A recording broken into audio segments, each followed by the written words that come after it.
Welcome to the Brunch Club. This is where we raise a glass and champion female talent and leadership everywhere, and where sparkling is always encouraged. We toast to all of the amazing, diversely faceted women out there, filling your cup with inspiration and encouragement.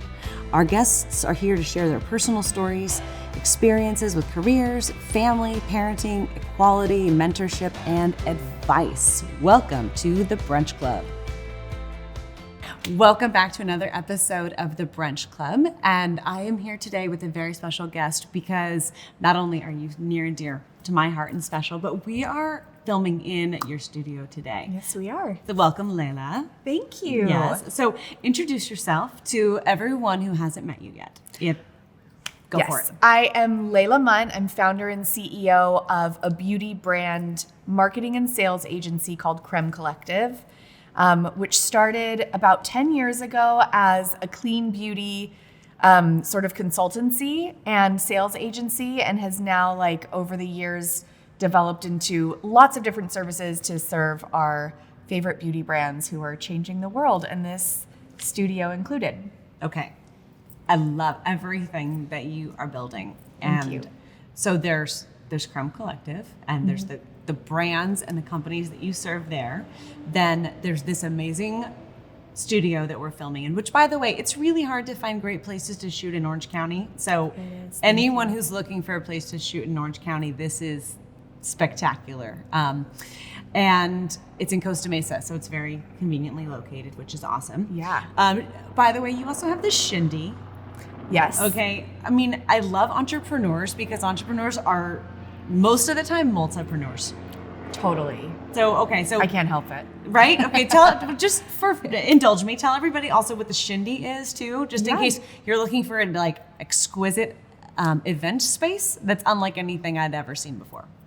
So it's hard to talk about the Shindy. It seems so kind of out there when you think about my whole career has been in the beauty space, but I'll storytell a little bit. So what happened was, I've been in this beautiful space in Costa Mesa that we just absolutely adore. And I've been there for years and years. And then when we all had the COVID lockdowns, there was nobody in my beautiful office anymore. And we weren't doing any of our productions there, and there was no life in it. And in fact, we have this weird infestation of termites. Just we literally closed for a couple of weeks, and I came back to check on the spot, and it was there were so many bugs, and I just thought it does not have that anymore. But it was because there was nobody in there. Yeah. And we had no idea what the future was going to hold, but I just thought someday we'll come back to life, and this place needs a little bit of life. And I understand that work is changing, and we'll have remote workers now, and we might not even ever have our clients in the office ever again, but there will be people that want to get together, and the spot was too cool of it, a space to just let it get infested with bugs and let it go. So my husband and I decided, let's figure out how to maximize the space and do work and play out of the same spot. And it kind of turned into this beautiful event space called the Shindy, so we work there during the day, and you can go there right now, and the whole team is there, and they're working away at Crème Collective, and then by night we shut the curtain and we close off the desk areas and lock some doors, and it totally just turns into a fabulous place to have an event. And we just made it really beautiful, plug and play, so you can bring some flowers, bring your friends, and have any kind of event. So you guys, when you're watching this episode, I'm going to put down below the description links to Crème Collective, links to the Shindy, links to the warehouse space here, because this is a treasure trove of resources and talent.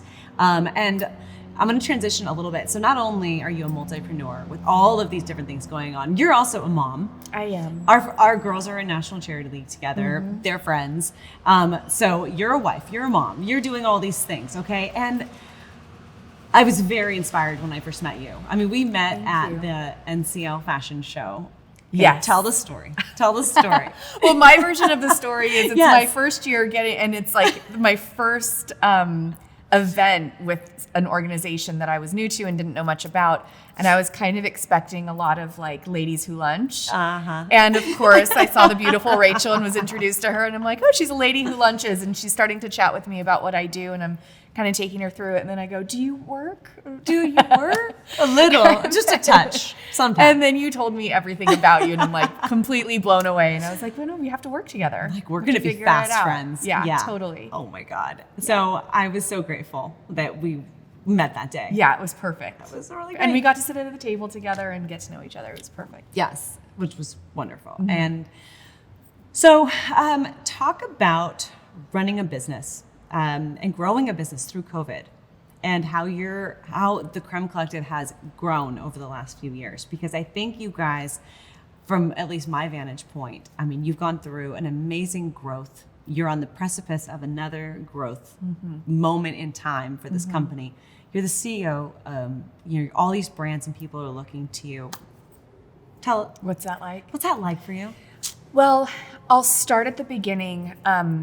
I started the company without, it's funny because a few years in, people had asked, I was meeting these incredible leaders at like L'Oreal and Revlon and all these people, and they're like, what's your exit strategy? And what's your valuation? And all these words. And I'm like, I'm a mom who was disenchanted with the way I was being treated at work, but I loved what I did.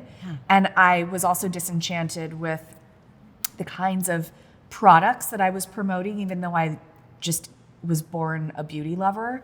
So I wanted to create a space that it was a safe space for women and for moms, and we could all get all the beauty lovers together, and we could do everything that we were doing at other companies, but we would do it here, and we'd do it on our own terms. We'd take care of our children, love this, live our lives, have your time off, don't be bugged.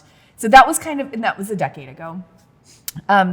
And I didn't have a real huge plan other than just a lot of ambition to figure it out. Okay. And we had a absolutely wild ride. The first few years, I went from being, kind of a champion of beauty brands and being on the fringe of the industry where I was talking about toxins and, safe products, and people thought I was a big hippie weirdo. And then next thing you know, Sephora's knocking on my door to start picking up some of these brands. And then we started, and then this big moment was we worked with Gwyneth Paltrow. She was my first marketing project and creative project.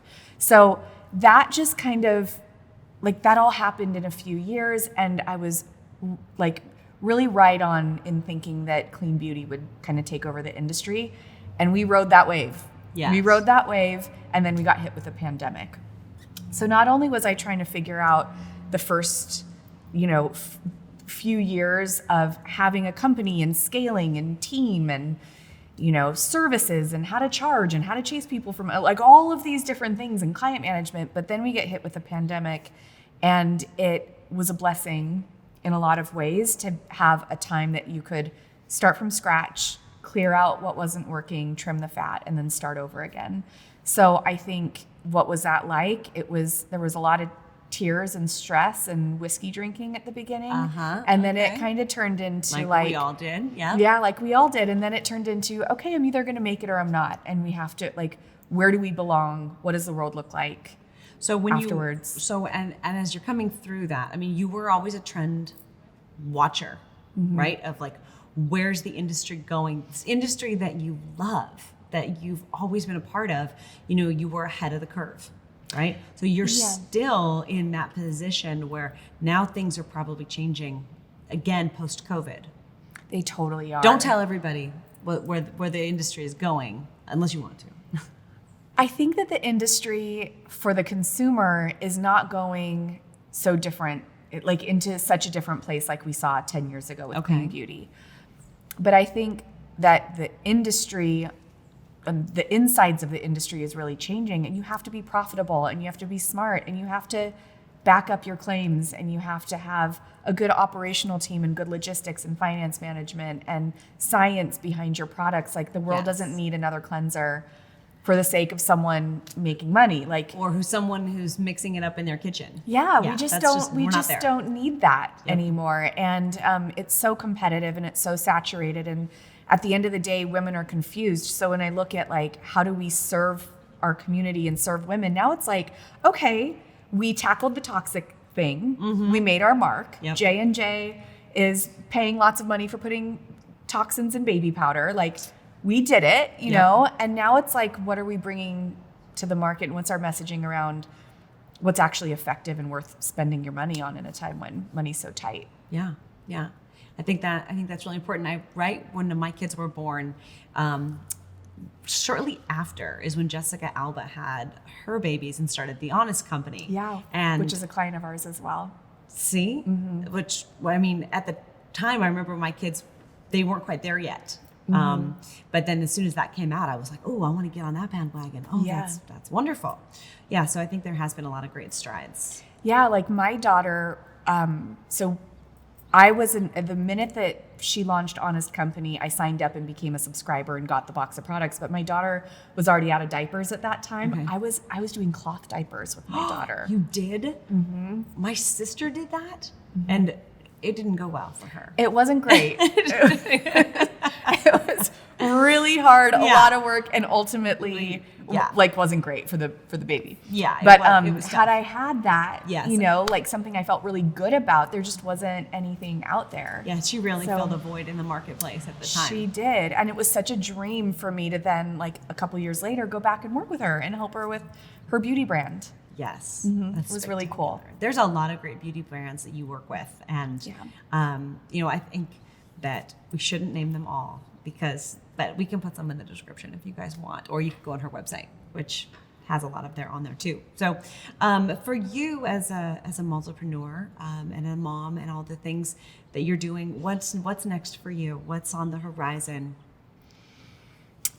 That's a really good question. I think on the horizon for the beauty side of the business is just really looking at how we can be of service and in a little bit of a different way, that rather than launching so many brands, really kind of stabilizing and looking at long-term partnerships and growing the business that way, which I'm excited about. We have some really good global partnerships coming up and some exciting things. So to answer your question, just scaling and doing it methodically and with a lot of like health around it and kind of getting out of the crazy beauty boom and like really into some stability.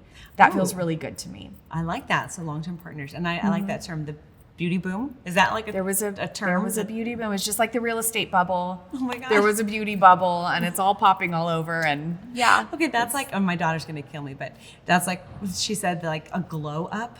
Yeah. And she was like, Mom, but you can't say that. But I was like, okay, but that's really great. I like that. It's a thing. Yeah, it's a real thing. Yeah, because like if I'm like not put together and then I'll go like put my makeup on and do my hair, she's like, oh, you had a glow up today. I'm like, thanks. Yeah, Willa says it too all the time. What else does she say? Oh, go slay all day. Oh, I'm like, okay. That's so cute. How cute of her. Yeah, Love we have her. our little like entrepreneurial, like girl boss, So energy cute. going on. Yeah. Yeah. Anyways, all right. So, how can people get in touch? Contact information. You can reach me and any member of my team at crèmecollective.com through hello@crèmecollective. You can follow us at Crème Collective on all the channels. And if you're looking for a hot little event space to have your next, birthday party, shower, charity event, fundraiser, something like that, it's at the Shindy. Yep. All right, you guys, thank you for joining us on this episode of the Brunch Club, and we will see you soon. Cheers.